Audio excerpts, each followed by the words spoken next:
भारत समाचार। नमस्कार, आप देख रहे हैं भारत समाचार। मैं हूं आपके साथ शांतनु त्रिपाठी। आरएलडी भारतीय जनता पार्टी के साथ अब गठबंधन में है और इसको लेकर तस्वीर पूरी तरह से साफ हो चुकी है। लेकिन इसी के बाद देखिए, अगर कहा जाए कि आरएलडी को डर इस बात का कि क्या मुस्लिम वोट अब आरएलडी से नाराज हो जाएगा, या फिर आरएलडी जिस तरह से दावा कर रही है कि उनके जो तमाम नेता हैं, जो तमाम वोटर्स हैं, वो आरएलडी के साथ हैं और हमेशा रहेंगे। इस तरह के दावे आरएलडी की तरफ से किए जा रहे हैं। जयंत चौधरी की तरफ से भी दावा किया जा रहा है कि कोई भी नेता उनसे नाराज नहीं है। हालांकि नाराजगी की खबरें जो है वो लगातार सामने आ रही हैं। इसी पर चर्चा करेंगे कि क्या मुस्लिम वोटर आरएलडी से नाराज है। लेकिन उससे पहले दिखाते हैं आपको ये रिपोर्ट।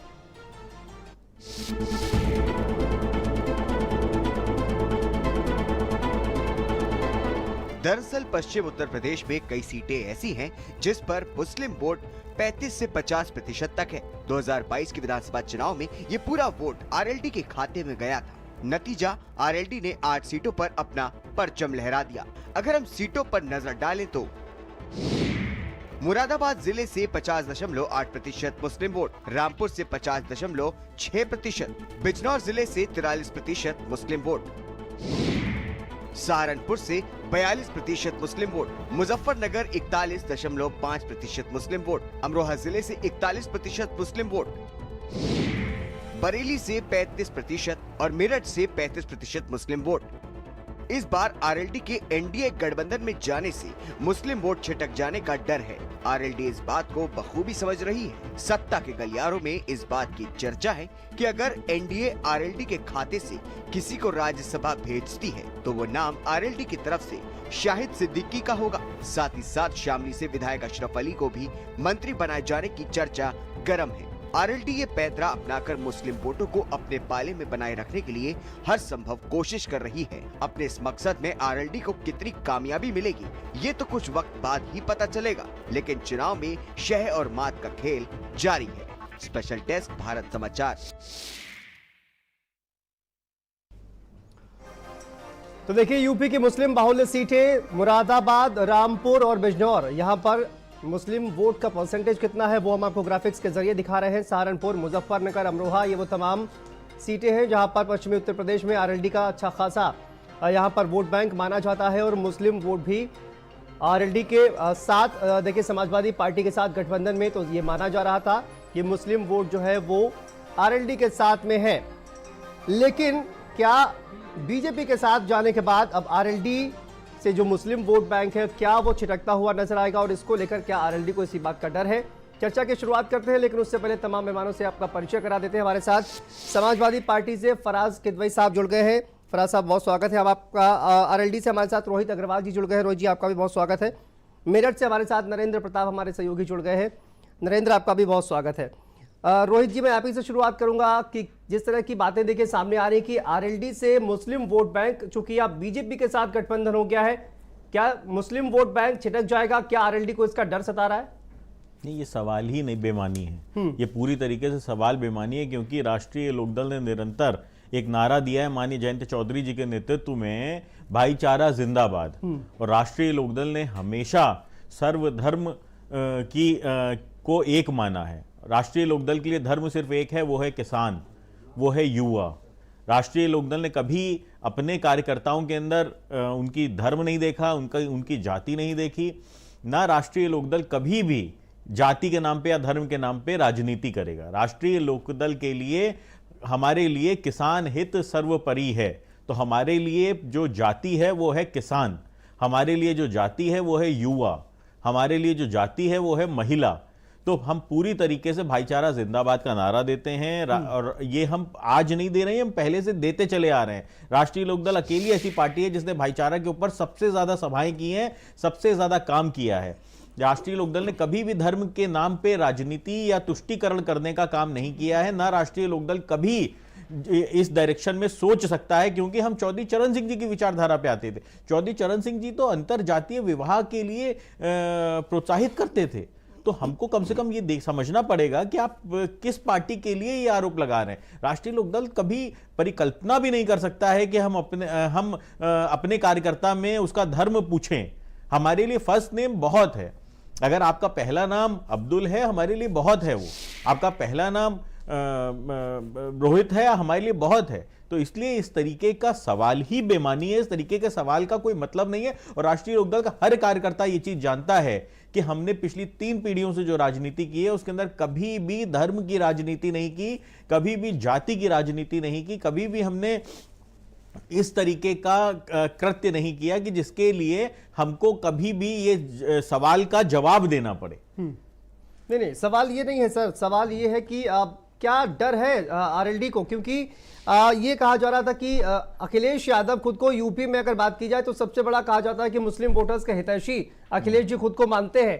तो ऐसे में चूंकि आप समाजवादी पार्टी के साथ में थे तो उसका फायदा आपको मिल रहा था, लेकिन चूंकि आप बीजेपी के साथ में हैं और बीजेपी के को लेकर मुस्लिम वोट बैंक जो है वो बहुत ज्यादा विश्वास जो है वो व्यक्त नहीं कर पाता है, तो इसी वजह से क्या आरएलडी को इसका नुकसान होगा? देखिए, राष्ट्रीय लोकदल चाहे समाजवादी पार्टी के साथ था, चाहे भारतीय जनता पार्टी के साथ था, हम उनके घटक दल हैं, हमने उनके साथ गठबंधन किया है, हमने अपनी विचारधारा से समझौता नहीं किया है।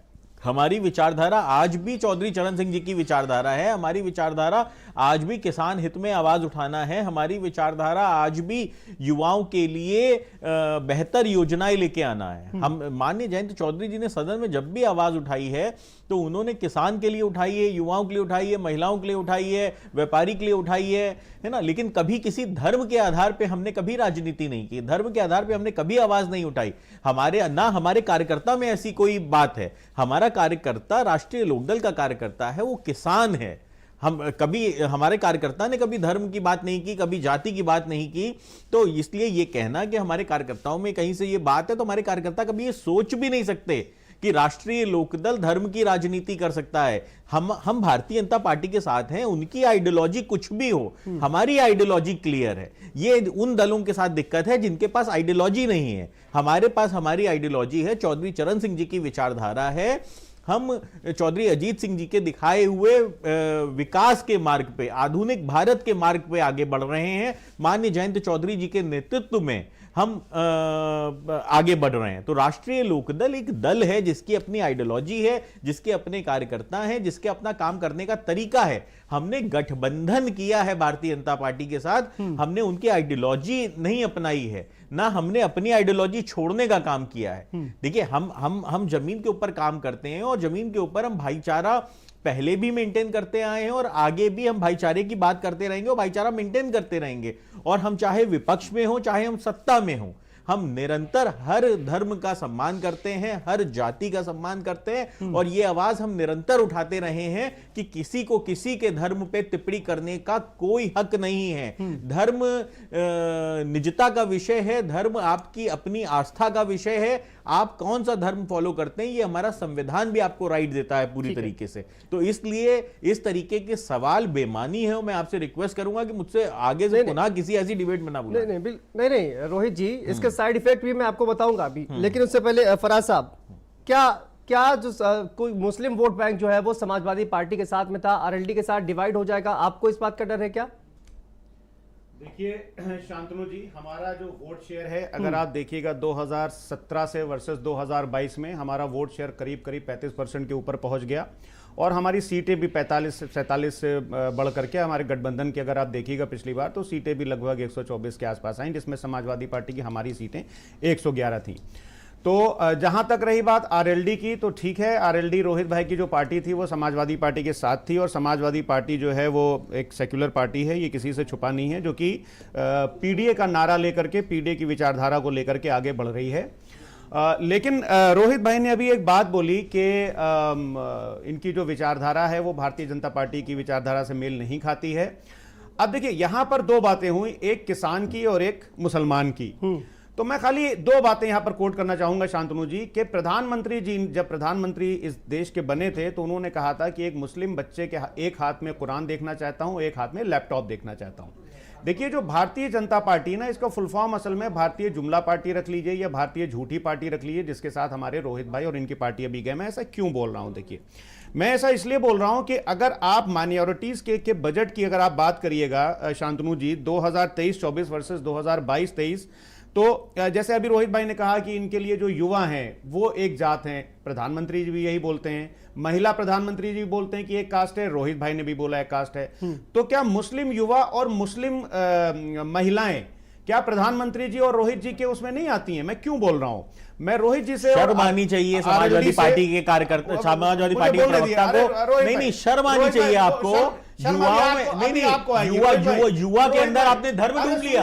अरे शर्म आनी चाहिए। ये चरित्र है समाजवादी पार्टी का। आप देखिए, ये चरित्र है समाजवादी पार्टी का कि इसने युवा के अंदर भी धर्म ढूंढ लिया। अरे युवा के अंदर मुस्लिम युवा भी आता है, हिंदू युवा भी आता है। अरे भाई साहब, समाजवादी पार्टी की वजह से जयंत जी राज्यसभा में बैठे हुए, वहां हमारे राष्ट्रीय लोकदल की वजह से 111 विधायक पाए हो।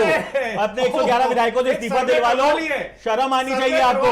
सर्वे आप करवा लीजिए। 111 विधायक मिले, उन्हें 50 विधायक में निपट गए होते। राज्यसभा को एहसास नहीं किया है। हमारे विधायक थे जिनके बेसिस पे हम राज्यसभा गए हैं। आपकी क्या हैसियत है जो हमें राज्यसभा भेजोगे? हमारे विधायक थे जो हम राज्यसभा गए। आपकी हैसियत क्या है? अरे 111 विधायक नहीं लेके आप आते, 50 के अंदर सिमट गए होते। राष्ट्रीय लोकदल ना होती तो सिमट गए होते। अरे शर्म आनी चाहिए। आज 3 राज्यसभा गए इनके सदस्य। पूछिए कौन समाजवादी पार्टी का कार्यकर्ता गया? पूछिए कौन मुसलमान गया? ये शर्म आनी चाहिए। 111 विधायक हमारी बदौलत आए, हमारी बदौलत 111 विधायक आए। समाजवादी पार्टी ने कोई एहसान नहीं किया है। हमारे विधायकों ने वोट किया है, तब जाके आप माने जयंत चौधरी जी राज्यसभा गए हैं। हमारे विधायकों ने 2 बार इनको एमएलसी चुनाव के अंदर वोट किया है। कहते ये नहीं किया है हमारे विधायकों। ये तो जब आप गठबंधन होता है तब म्यूचुअल होता है। आप कैसी तुच्छी बात करते हैं कि हमने राज्यसभा भेजा? आपकी क्या हैसियत है, आप हमें राज्यसभा भेजेंगे? राष्ट्रीय लोकदल के विधायकों ने वोट किया है और राष्ट्रीय लोकदल के विधायकों ने बदले में 2 बार एमएलसी चुनाव के अंदर समाजवादी पार्टी को वोट करने का काम किया है। हम राज्यसभा अपने दम पे गए हैं। राज्यसभा आप आज आपने 3 सांसद आपने बनाए, राज्यसभा भेजे। कौन मुसलमान आपने राज्यसभा भेज दिया बताइए? आज 3 सांसद जा रहे हैं। और सबसे मजे की बात, उसमें से कौन कार्यकर्ता है समाजवादी पार्टी का जो आज राज्यसभा जा रहे हैं? जरा बताइए मुझे। कौन झंडा उठा के समाजवादी पार्टी का चलता है जो आज सांसद जा रहे हैं राज्यसभा? ये बात हमसे मत करिएगा। अब मैं बोलूं, रोहित जी जवाब लेते हैं जी। देखिए रोहित भाई, हमारे जो आदमी युवा में मुसलमान ढूंढ ले, उस आदमी को क्या जवाब युवा में मुसलमान प्लीज रोहित जी, हिंदू मुसलमान की राजनीति मत करिए। ठीक है रोहित जी, प्लीज हमको भाईचारा जिंदाबाद की राजनीति करनी है। सर प्लीज, हमको ना हिंदू से कोई नफरत है ना मुसलमान से कोई नफरत है। सर प्लीज बोलने दीजिए। दोनों हमारे भाई हैं, दोनों आपका तारा हैं। आपके पास में आ रहा हूँ। रोहित जी बोलिए फराज जी। देखिए रोहित भाई हमारे साथ बहुत सारी डिबेट किए हैं और ये बहुत ही शालीनता से डिबेट करते हैं। कभी मैंने हिंदू मुसलमान में डिबेट नहीं की। फराज भाई, मैंने आपके साथ बहुत डिबेट की है, पर मैंने इस तरीके का आपका चरित्र कभी नहीं देखा कि आपने कह दिया कि युवा में मुझे मुसलमान युवा बोलना चाहिए था। अरे हिंदू युवा मतलब, अरे भैया पूरी बात तो सुनिएगा मेरी।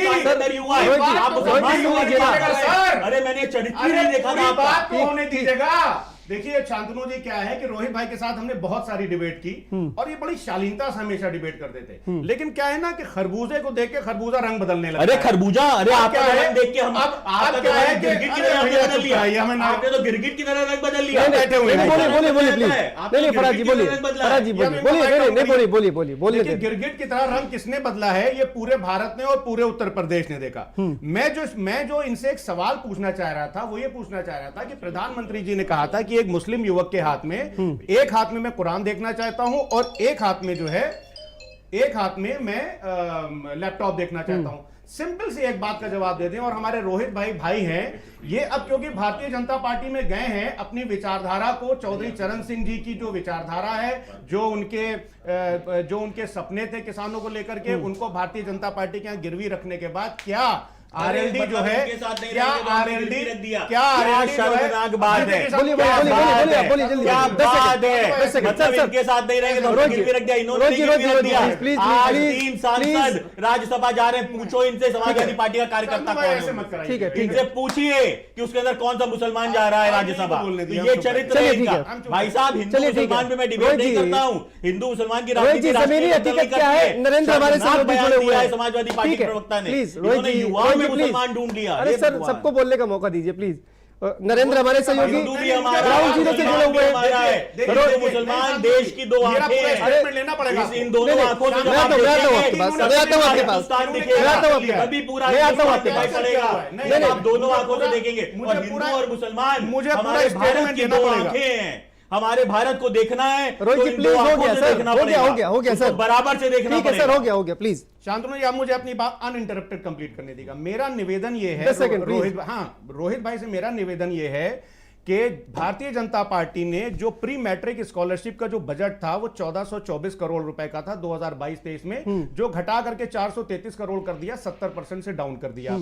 जो उसके बाद में free coaching and allied sciences का जो बजट था वो करीब 88% से कम किया, और तमाम चलिए इन सब बातों पे करीब 80% से कम मैं इन सब बातों पे मैं पूछूंगा, लेकिन हमारे सहयोगी देखिए काफी देर से इंतजार कर रहे हैं, मैं उनसे ठीक है प्लीज प्लीज प्लीज 10 सेकंड नहीं, समाजवादी पार्टी की औकात बताई गई, 10 सेकंड चाहिए। समाजवादी पार्टी की औकात यह है कि जयंत जी को हमने राज्यसभा भेजा, वरना नगर पालिका न जा पाते, वो नगर पालिका न जा पाते, नगर पालिका में सभासद समाजवादी पार्टी के बिना नहीं जीत पाते। अरे हमने राज्यसभा भेजा, हमने ऑक्सीजन दिया, 24 चरण सिंह की पार्टी को खत्म कर दिया आप लोगों ने। आप लोगों ने भारतीय जनता पार्टी के यहाँ भारतीय जनता पार्टी में गिरवी रख दिया आपने, चरण सिंह के आदर्शों को, चरण सिंह के आदर्शों को बेच दिया आपने। अरे सत्ता के लिए आपने चरण सिंह के आदर्शों को बेच दिया, गिरवी रख दिया आपने। अरे सहयोगियों के साथ धोखा करते हो, गिरवी रख दिया, आपने खत्म कर दिया आरएलडी, आपने 24 चरण सिंह के आदर्श थे, उनकी जो मेहनत थी, किसानों का जो उनका सब खत्म कर दिया। अरे किसानों की लड़ाई को आपने कमजोर किया, आपने पीडीएस लड़ाई को कमजोर किया। अरे आप जिनके साथ गए ना वो धर्म की राजनीति करते हैं। माननीय जयंत चौधरी जी राष्ट्रीय लोकदल के विधायकों द्वारा वोट करने के बाद राज्यसभा गए और राष्ट्रीय लोकदल समाजवादी पार्टी के एहसान से, 111 विधायकों को समाजवादी पार्टी के एहसान से हमने एहसान किया, हमारी वजह से राष्ट्रीय लोकदल का एहसान है, राष्ट्रीय लोकदल का एहसान है तुम्हारे ऊपर कि तुम्हारे 111 विधायक गए, 111 विधायक तुम्हारे गए हैं, ये राष्ट्रीय लोकदल का एहसान है। अरे बेच दिया आपने, चुनाव के बेच अंदर दिया, हमारे विधायकों ने वोट दिया है, हमारे विधायकों ने वोट किया है, तुम धर्म की राजनीति करते हो, तुम जनता को ठगने का काम करते हो, तुम जनता को ठगने का काम करते हो, धर्म की राजनीति करते हो, तुम देश के अंदर किसानों के रास्ते रास्ते में में देना चाहते हो, गुंडों की पार्टी है समाजवादी पार्टी, अरे गुंडों की पार्टी है, राजद चलिए ठीक है, राजद पार्टी है समाजवादी। Rohit ji please, Rohit ji please, Faraz ji, Rohit ji please please please please please, जिस पार्टी ने चौधरी चरण सिंह जी के सपनों को बेच दिया वो बात करेंगे। प्लीज प्लीज प्लीज देखिए, आप ऐसा कोई पर्सनल अटैक मत करिए ना, फिर वो भी जवाब देंगे। नरेंद्र, जमीनी हकीकत क्या नजर आ रही है? क्या मुस्लिम वोट बैंक नाराज नजर आ रहा है आरएलडी से इस फैसले के बाद? चूंकि गठबंधन अब बीजेपी से है तो क्या इसका फर्क पड़ेगा? जमीनी हकीकत क्या नजर आ रही है? और तमाम आरएलडी के नेताओं से आपकी बातचीत हुई होगी, नरेंद्र, क्या कुछ कहना है इन तमाम आरएलडी के नेताओं का? देखिए शांतनु, सबसे पहले तो आज ये जो स्क्रीन पर जो दृश्य चल रहा है समाजवादी पार्टी और राष्ट्रीय लोकदल के बीच, इसको देखकर बीजेपी निश्चित तौर पर बहुत खुश होगी और वो ये चाहती भी थी कि ऐसे ही हालात बने। पहली बात तो ये। दूसरी बात, जहां तक बात है यहाँ की सियासत की, तो पश्चिम उत्तर प्रदेश में जो राष्ट्रीय लोकदल का वोट बेस है वो माना जाता है किसान में दलित भी शामिल हैं, उसमें ओबीसी भी शामिल है, उसमें मुसलमान भी शामिल है, उसमें हिंदुओं की और दूसरी जातियां भी शामिल हैं, जिनमें जाट जो है वो प्रमुखता से है। और उसी की बदौलत ये स्थिति थी कि राष्ट्रीय लोकदल पश्चिम उत्तर प्रदेश में एक मजबूत और दमदार पार्टी माना जाता है। और आपने देखा होगा कि 2013 में जो मुजफ्फरनगर शामली में दंगे हुए, उसके बाद से ये जो सामंजस्य था ये टूटा था और उसका जो असर था वो सीधे सीधे राष्ट्रीय लोकदल के ऊपर देखने को मिला था। 2022 के चुनाव में और उससे पहले कैराना के जो उपचुनाव हुआ उसमें देखा होगा कि एक थोड़ा सा बदलाव जो है, जो अपग्रेडेशन का बदलाव है वो देखने को मिला इस गठजोड़ के बाद, समाजवादी पार्टी और आरएलडी के गठजोड़ के बाद। तो अब बात हो रही है अगर 2024 के लोकसभा चुनाव की, तो निश्चित तौर पर चाहे वो राष्ट्रीय लोकदल हो चाहे वो समाजवादी पार्टी हो, दोनों को कम से कम मुस्लिम वोट बैंक का बड़ा नुकसान होने जा रहा है। फिर चाहे जो मुसलमान है वो अपना रहनुमा तय तय करे, कांग्रेस पार्टी में चाहे बसपा में जाए या फिर कोई और ऑप्शन ढूंढे, तो निश्चित तौर पर बीजेपी के साथ जो गठबंधन राष्ट्रीय लोकदल का हुआ है तो उससे मुसलमान जरूर प्रभावित होगा, क्योंकि यहाँ जो इनका जो गठजोड़ था, जो जाट मुस्लिम कम्युनिटी बड़ी तादाद में यहाँ पर है, वो इनको वोट करता था और ये माना जाता था कि ये जो चेहरा है ये एक धर्मनिरपेक्ष चेहरा है और इसकी वजह से राष्ट्रीय लोकदल को लगातार वोट मिलता था। बहुत सारे ऐसे नेता हैं राष्ट्रीय लोकदल में जो बहुत ज्यादा असहज हैं ये जो नया गठबंधन हुआ इसके बाद से। रोहित जी भले ही उसको स्वीकार ना करें, लेकिन जमीनी हकीकत यही है और उसका जो नतीजा है वो आने वाले चुनाव में देखने को मिलेगा। जहां तक बात है उन विधायकों की जो समाजवादी पार्टी के नेता रहे हैं और नल चुनाव चिन्ह से उन्होंने चुनाव लड़ा है, उसमें गुलाम मोहम्मद है सिवाल खास से, इसके अलावा जो अशरफ अली है वो भी शामिल है थाना भवन से। अभी कल उनको आरएलडी छोड़ने को लेकर तमाम तरह की जो खबरें थी वो सोशल मीडिया पर देखने को मिली, लेकिन ये माना जा रहा है कि अभी कोई कहीं नहीं जाएगा, बस मौके का इंतजार होगा और उसके बाद जो जैसे शिफ्ट हो सकता है वैसे शिफ्ट होगा। विचारधारा का जो जहां तक बात है तो रोहित जी आज नहीं तो कल ये स्वीकार जरूर करेंगे कि हाँ जो बीजेपी की विचारधारा है उसके बिल्कुल अलग जाकर ये जो गठजोड़ है वो हुआ है, क्योंकि जो उनका वोट बैंक है वो नहीं चाहता था कि इस तरह का गठजोड़ हो, लेकिन आज परिस्थितियां अलग हैं। जो नेता हैं जिन्होंने जो तय कर दिया उस ओर जाना है। एक और दूसरी बात मैं आपको बताऊं कि अभी 3-4 दिन पहले जब मैं रोहित जी के साथ ही एक डिबेट में था तो मैंने कहा था कि अब पश्चिमी उत्तर प्रदेश में किसानों की बात कौन उठाएगा, हरियाणा पंजाब के किसानों की बात कौन उठाएगा। आज इतना बड़ा आंदोलन दिल्ली के बॉर्डर पर चल रहा है, राष्ट्रीय लोकदल के नेता जयंत चौधरी की ओर से या फिर उनकी पार्टी की ओर से एक सिंगल बयान आज नहीं आया है। आप ट्विटर चेक कर लीजिए, आप कहीं भी टीवी स्क्रीन या सोशल मीडिया देख लीजिए, तो ये जो दुष्परिणाम है एनडीए से गठबंधन के बाद इस तरह की स्थितियां जो है वो आगे भी देखने को मिलेंगी। शांतनु। रोहित जी देखिए, राष्ट्रीय लोकदल ने ना कभी धर्म की राजनीति की है ना कभी धर्म की राजनीति करेगा। हमने अपने कार्यकर्ताओं के अंदर कभी हमने धर्म नहीं देखा। हमने सिर्फ ये देखा है कि ये किसान है, कि ये युवा है, कि ये महिला है, इसके अलावा हमने कुछ नहीं देखा है। तो राष्ट्रीय लोकदल हमेशा धर्मनिरपेक्ष राजनीति करता रहा है और आगे भी हमेशा धर्मनिरपेक्ष राजनीति करेगा। राष्ट्रीय लोकदल चौधरी चरण सिंह जी की विचारधारा को आगे लेके जा रहा है। अगर कोई पर एक बयान नहीं आया, मैं आपको बता देता हूं, राष्ट्रीय लोकदल चाहे सत्ता में हो चाहे विपक्ष में हो, राष्ट्रीय लोकदल निरंतर किसान हित पे बात करता रहेगा। अभी हमने पूरी तरीके से घोषणा नहीं की है कि हम एनडीए के साथ हैं। हम ऑफिशियली जब एनडीए के साथ हो जाएंगे तो किसानों के जितने भी मुद्दे हैं वो हमसे बेहतर कोई नहीं जानता है, क्योंकि हमने संघर्ष किया है रोड के ऊपर, हमने संघर्ष किया है भारतीय जनता पार्टी के खिलाफ। हमें पता है किसानों के क्या मुद्दे हैं और उन मुद्दों को सॉल्व करवाने का सबसे पहला काम जो राष्ट्रीय लोकदल का होगा कि उन मुद्दों को सॉल्व करवाए, एमएसपी का गारंटी का कानून बनवाए और जो भी किसानों की मांगे हैं उनको पूरी तरीके से सॉल्व करवाने का काम राष्ट्रीय लोकदल अपनी जिम्मेदारी समझता है।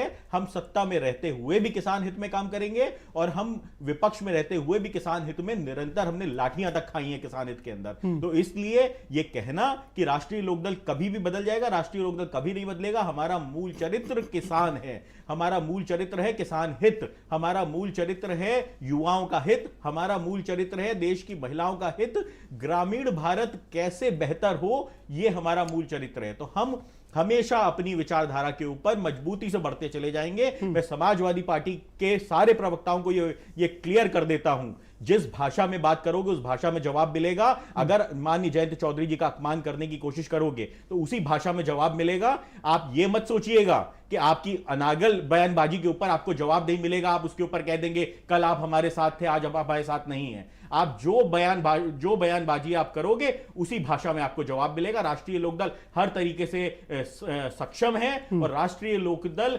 निरंतर देश हित में उसने गठबंधन किया है। यह गठबंधन हमने नहीं तोड़ा है। ये समाजवादी पार्टी के राष्ट्रीय अध्यक्ष से आके सवाल पूछिए कि गठबंधन क्यों टूटा है।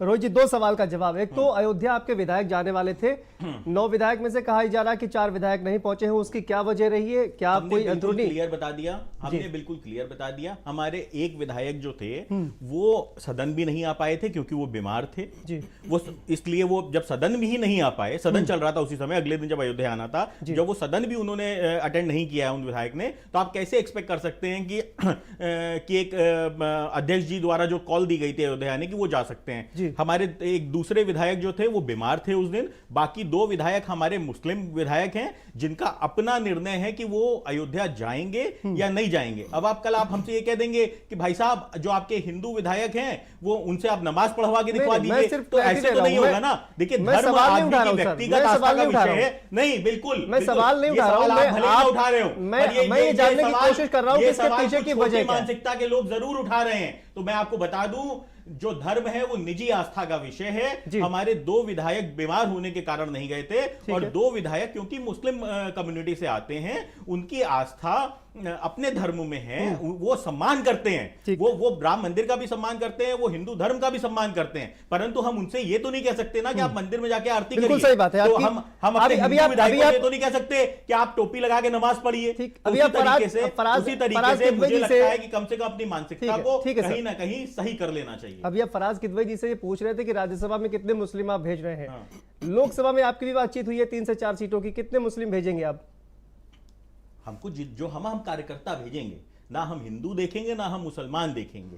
जो जीतने योग्य कार्यकर्ता होगा वो हमारा चुनाव लड़ेगा। और एक बात बता दूं मैं आपको, वो राष्ट्रीय लोकदल का कार्यकर्ता होगा, किसी का किराए का भाड़े का कार्यकर्ता नहीं होगा। वो राष्ट्रीय लोकदल का कार्यकर्ता होगा। ना तो वो उद्योगपति होगा और ना वो किसी के भाड़े का किसी और का कार्यकर्ता होगा। वो राष्ट्रीय लोकदल का झंडा उठाने वाला कार्यकर्ता होगा। आप ये कह रहे हैं कि समाजवादी पार्टी के भाड़े के क्या उम्मीदवार खड़ा करती है क्या? यही तो चाहती थी ये कि हमारा सिंबल और इनका कार्यकर्ता, ये तो चाहते यही थे कि इनके नेता हमारा मुखौटा ओढ़ के जनता के सामने चले जाएं कि भाई साहब हम अराजक नहीं है, क्योंकि हमने हैंडपंप लगा रखा है, अपने आगे नल लगा रखा है, तो ये हमारा मुखौटा ओढ़ के ये हमारे क्षेत्र के अंदर उतरना चाहते थे हमारी जनता के बीच में। तो ये बर्दाश्त नहीं किया जाएगा। जो भी जाए, जो भी लड़ेगा, उसका धर्म नहीं देखा जाएगा, वो राष्ट्रीय लोकदल का कार्यकर्ता है कि नहीं है, सिर्फ ये देखा जाएगा। फराज जी, देखिए, मुझे ये लगता है कि रोहित भाई ने अभी बोला कि जिस भाषा में बोलोगे उस भाषा में जवाब दिया जाएगा, तो ठीक है, ये सब भाषा जो है आपको सूट करती है। राष्ट्रीय लोकदल भारतीय जनता पार्टी के पास जाते ही वही भाषा बोलने लगी। खैर, मुझे उसमें कोई प्रॉब्लम नहीं है। भाषा तो मुझे लगता है कि भारतीय जनता पार्टी जो लाठी की भाषा बोलती है, अब उस लाठी की भाषा को आरएलडी उसको आगे कितना उसका जवाब देगी, क्या नहीं देगी, मुझे नहीं पता। देखिए, अभी आपने रोहित भाई से एक सवाल पूछा और आप इस पूरी डिबेट को रिवाइंड करके देखिएगा तो फौरन जो है वो कम से कम 3 या 4 बार धर्म बीच में ले आए। अब ये क्या हो रहा है ना कि भारतीय जनता पार्टी के करीब जो रिश्ते हो रहे हैं उसका एक असर भी है। दूसरी बात आरएलडी बोलती है किसानों के बारे में। देखिए, ये एक फुल पेज का एक आर्टिकल है, ये पढ़िएगा आप लोग, इसको जरा फोकस करिएगा कैमरे में। ये एक 78 साल की महिला है। इस महिला का जो नाम है, इस महिला का नाम है लक्ष्मीबाई दामू। लक्ष्मीबाई दामू ये 78 साल की महिला है और इनके बेटे ने और इनके पोते ने दोनों ने आत्महत्या कर ली। और वो इसलिए आत्महत्या कर ली कि इनके ऊपर किसानी का इतना ज्यादा कर्ज था कि उस कर्ज को ये पाट नहीं पाए। मेरा सवाल खाली एक है कि प्रधानमंत्री जी भी बोलते थे कि किसानों की आय 2022 में दुगनी हो जाएगी। शांतनु जी, ओएसीडी की एक रिपोर्ट है जिसके हिसाब से 2022 में जो एग्री एक्सपोर्ट पर जो बैन लगा था और जो एग्री इक्विपमेंट्स थे उसके इंपोर्ट पर जो इंपोर्ट ड्यूटी कम की गई थी, उससे किसानों का करीब 14 लाख करोड़ का नुकसान हुआ और 68,000 करोड़ रुपए किसान सम्मान निधि में दे गए। मैं एक सवाल खाली ये पूछना चाहता हूं कि आप किसानों की बड़ी बात करते हैं, आप किसानों के लिए बोलते हैं कि आप किसानों की लड़ाई लड़ रहे हैं।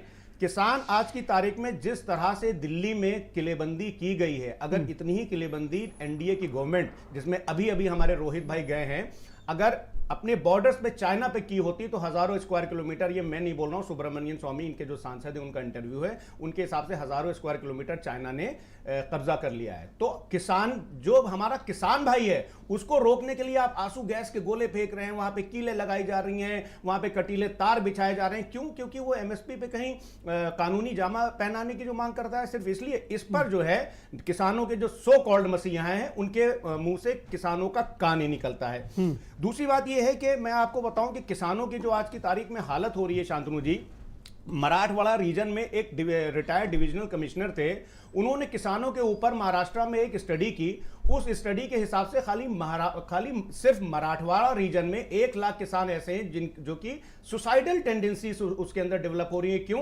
क्योंकि उनको फसलों का उचित मूल्य नहीं मिल रहा है। स्वामीनाथन जी को दिया गया भारत रत्न, हमको पता है कि हरित क्रांति में उनका कितना कंट्रीब्यूशन था। उन्होंने जो एग्रीकल्चर सिस्टम था भारत का उसको काफी साइंटिफिक तरीके से बढ़ाया।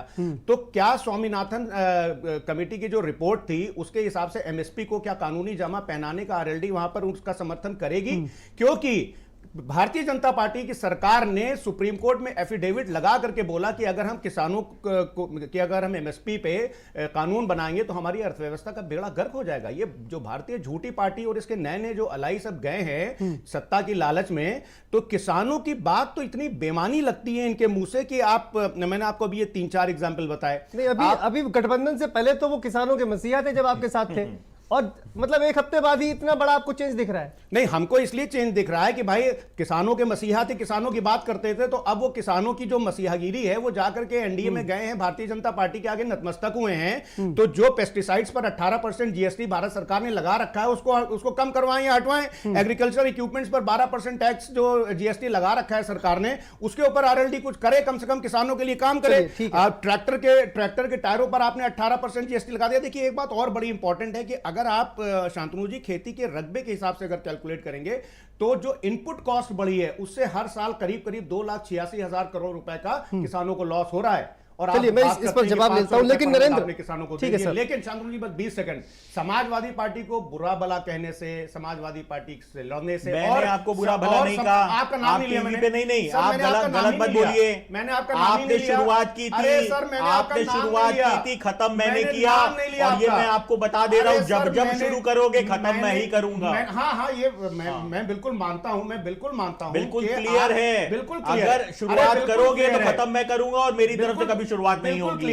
हम आपके सहयोगी थे, उसका हम सम्मान करते हैं। हम आपके नेता के ऊपर कोई हमला नहीं करते हैं। अगर आप मेरे नेता के ऊपर हमला करेंगे तो खत्म मैं ही करूंगा, ये मैं आपको क्लियर बता दे रहा हूं। और ये मैं खाली व्यक्तिगत आपको नहीं बता रहा हूं, मैं समाजवादी पार्टी के सारे प्रवक्ताओं को बता दे रहा हूं, अगर मेरे नेता के ऊपर हमला करोगे तो खत्म मैं ही करूंगा। मैं आपका सम्मान करता हूं, आप मेरे सहयोगी थे, आज भी आप मेरे विपक्ष के रूप में मेरे सहयोगी हैं। तो इसलिए कृपया करके गरिमा बनाए रखिए। चौधरी चरण सिंह जी की कक्षा से आप लोग सीख के आए हैं, ट्रेनिंग लेके आए हैं, उसके बाद आपने कहां पे ट्रेनिंग ली है ये मुझे पता नहीं है। रोहित भाई हो गया,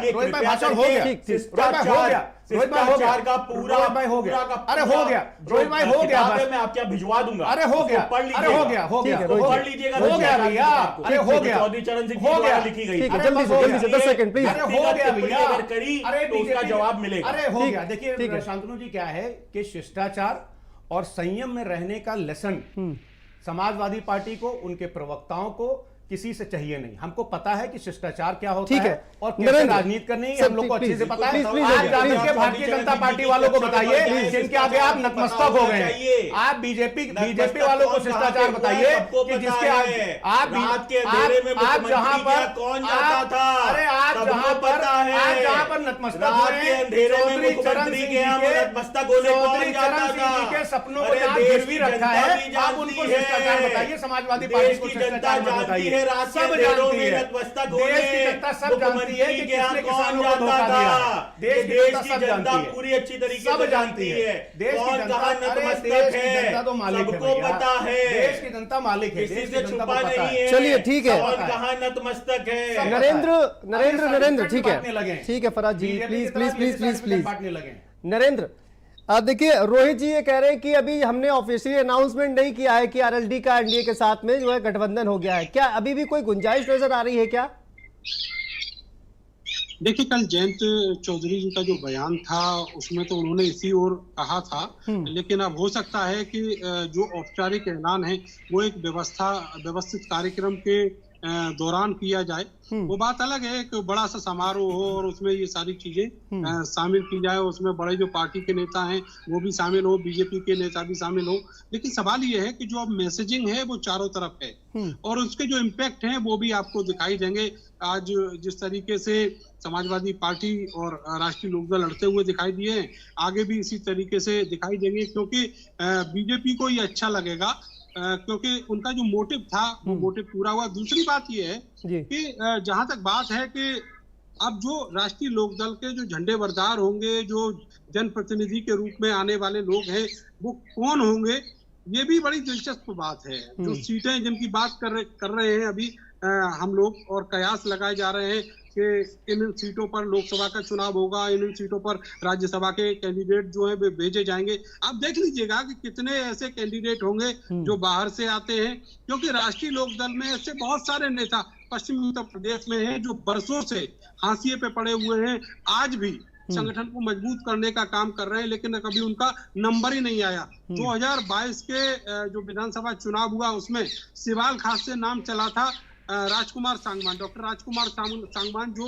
मेरठ कॉलेज में प्रोफेसर रहे हैं और पार्टी के बेहद जमीनी और निष्ठावान नेता हैं, लेकिन एंड टाइम पर उनका टिकट काट दिया गया और वो फिर हाथ में रह गए। बाद में टिकट क्यों कटा था उनका? विधान परिषद का भी इसी तरीके से हुआ। ये तो आप लोग देखिए, ये आपका इंटरनल है, हम क्या बताएं? आपको जानकारी है, हमसे पूछ रहे हैं ये बात, आपको नहीं, आपको जानकारी है, ये पूरे सवाल खास को जानकारी है। तो आप बताइए ना, आप बताइए क्यों कटा था? आपको जानकारी है, बस वही बात, उसी बात पे तो गठबंधन खत्म हो गया। ये तो पूरा सवाल खास जानता है। ठीक है, गठबंधन खत्म हो गया, अच्छी बात है, लेकिन रोहित जी ये बात हम सब देखेंगे और पूरी जनता देखेगी कि किस तरह के कैंडिडेट आप लेकर आते हैं, कहां से लेकर। नरेंद्र भाई, आप कृपया करके, आप देखिए भारत समाचार के सम्मानित चैनल के आप पत्रकार हैं, आपको पूरी बात बतानी चाहिए। मैं आपसे रिक्वेस्ट करता हूं कि बताइए कि सांगवान साहब का टिकट का हक किसने मारा था? रहस्योद्घाटन खुद ही करें, आपको आपस में गालियां देनी आप खुद ही करिए, मुझे उससे कोई लेना देना नहीं है। हमारा काम है तो जमीनी हकीकत है, जो जनता के सामने है, जनता जो फेस कर रही है, जनता किस तरीके से मन अपना बदल रही है। बहुत सारे ऐसे लोग हैं जो इस गठबंधन से खुश हैं, बहुत सारे नाराज हैं, तो हम उन सब चीजों को एनालाइज करते हैं। रोहित जी, हमारा जो रोल है वो आप लोगों में झगड़ा न कराने का पहले था न अब है। आप लोग इकट्ठे रहें तो खुश रहिए, आप लोग अलग अलग रहें तो खुश रहिए, और हिंसा से भी दूर रहिए।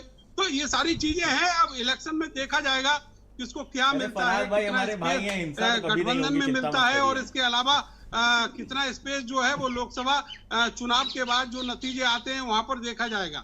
जी शांतनु। बिल्कुल, लेकिन देखिए सवाल तो अभी भी कहीं ना कहीं खड़े हो रहे हैं। जिस तरह से आपने भी नरेंद्र बताया कि आप जो कैंडिडेट है वो कहां से लेकर आएंगे, क्या कैंडिडेट की भी आरएलडी के पास अब कमी हो गई है क्या नरेंद्र?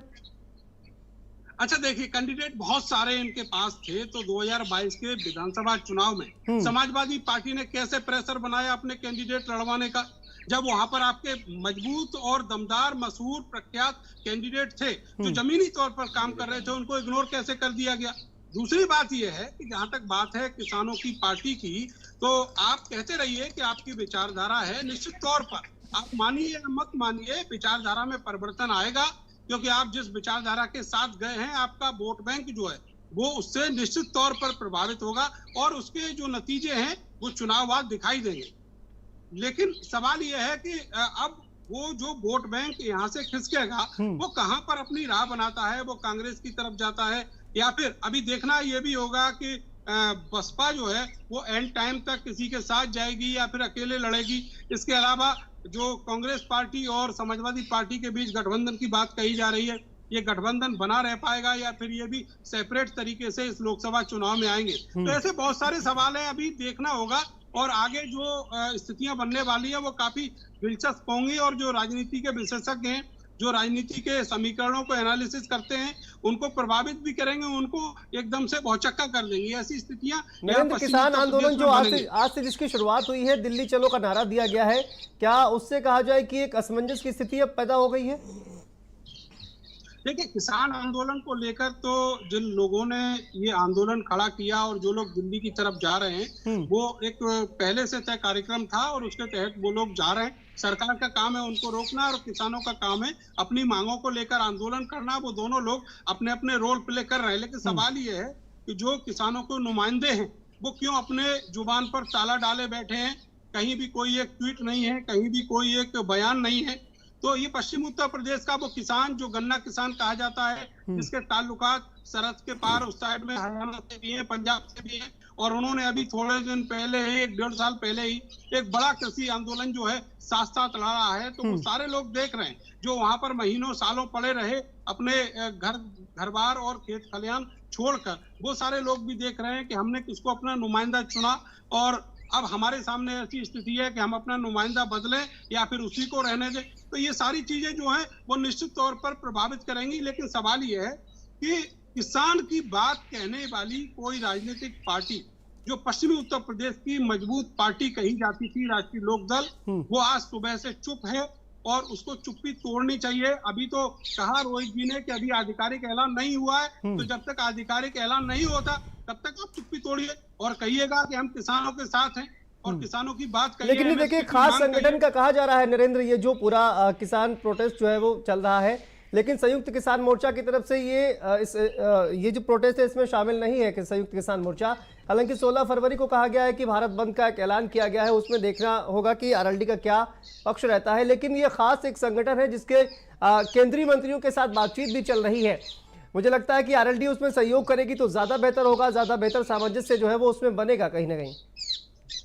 देखिए, जो संयुक्त किसान मोर्चा है उसके अम्ब्रेला के नीचे जितने किसान संगठन आते हैं उन्हीं में से कुछ किसान संगठनों का ये कॉल है जो पंजाब, हरियाणा और कुछ और इलाकों के किसानों के लिए। अभी पश्चिमी उत्तर प्रदेश में जहाँ पर भारतीय किसान यूनियन टिकैत प्रभावी रूप से यहाँ पर अपना दबदबा रखती है, उनको नहीं कहा गया है आने के लिए। जब कॉल होगा वो जाएंगे, ऐसा राकेश टिकैत ने कहा है। इसके अलावा आप देखेंगे कि आज भले ही वहां पर किसान नहीं पहुंचे हों, लेकिन करीब करीब 500 किसान ऐसे थे जो पश्चिमी उत्तर प्रदेश से भी गए थे, जिनको गाजियाबाद के निवाड़ी में पुलिस ने ट्रैप कर लिया, उनको वहीं पर अपनी कस्टडी में ले लिया। इसके अलावा 16 तारीख को, आने वाली 16 तारीख को भारत बंद का आह्वान किया गया है। देखते हैं कितने किसान संगठन, उसमें तो भारतीय जो संयुक्त किसान मोर्चा है उसकी तरफ से ही ये कॉल है, तो उसमें तो सारे किसान संगठन जो है वो इस आंदोलन में साथ आएंगे। तो अब सवाल ये है कि जो नुमाइंदगी करने वाले जो अगुआ हैं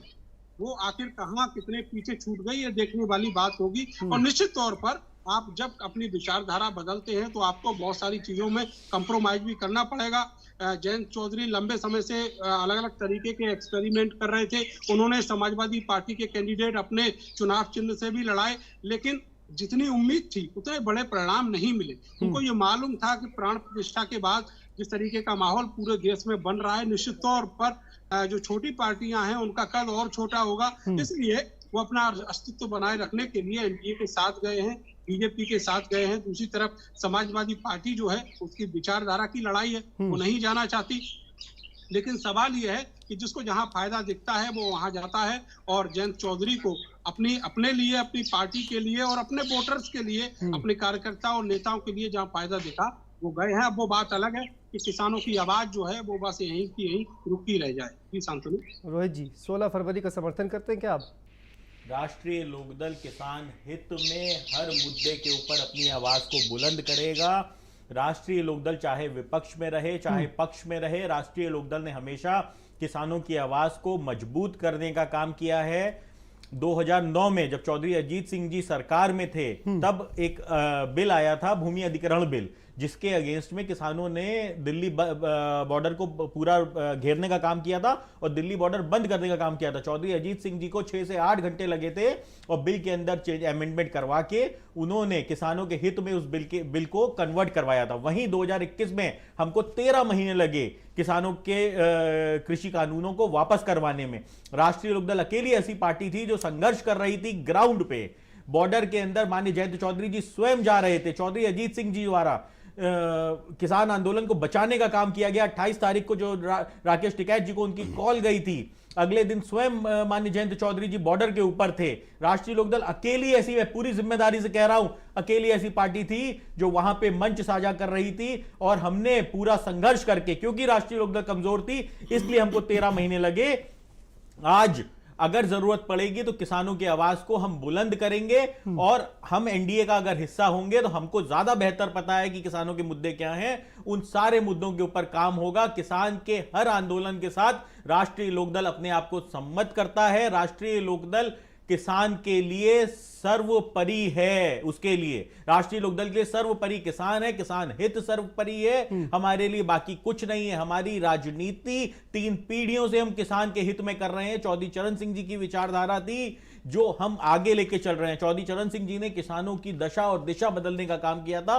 आज माननीय जयंत चौधरी जी के नेतृत्व में हम किसानों के हक में हक के लिए हम राजनीति कर रहे हैं और निरंतर ये राजनीति करते रहेंगे हम, चाहे वो जो भी किसानों के मुद्दे हों उनके ऊपर सरकार से वार्ता करवा के, सरकार के ऊपर दबाव बनवा के उनके मुद्दों का सॉल्यूशन करवाना, ये हमारी प्राथमिकता है। 10 सेकंड में जवाब, चूंकि वक्त कम है। फराज जी, ये कहा जा रहा है फराज जी कि देखिए अब चूंकि इलेक्शन नजदीक है, इस वजह से राजनीति भी हो रही है, ये किसान आंदोलन जो चल रहा है, ये लोग आरोप लगा रहे हैं, मैं नहीं कह रहा हूं, ना हमारा चैनल कह रहा है, कि ये इस तरह की जो पॉलिटिक्स जो है वो कहीं ना कहीं की जा रही है। क्या समझते हैं आप?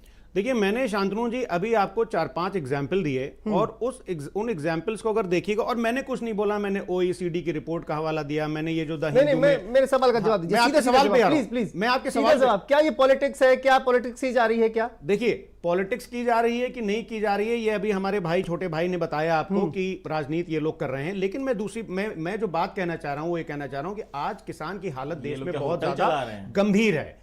आज जो देश में किसान है उसकी जो किसानी से आय है वो मात्र 27 रुपए पर डे है। किसानों को आज आतंकवादी कहा जा रहा है, किसानों को आज खालिस्तानी कहा जा रहा है। फराज जी, माफी के साथ दूसरी बात बिल्कुल प्लीज, वक्त इतना ही, प्लीज माफी के साथ आपको रोकना चाहूंगा। आप सभी का बहुत बहुत शुक्रिया इस चर्चा में शामिल होने के लिए। तो देखिए, आरएलडी चूंकि भारतीय जनता पार्टी के साथ पहुंच गई है और सवाल वही बना हुआ है कि क्या मुस्लिम वोटर्स आरएलडी के साथ जाएगा या नहीं। तो इस खास पेशकश में फिलहाल इतना ही, दीजिए इजाजत, नमस्कार।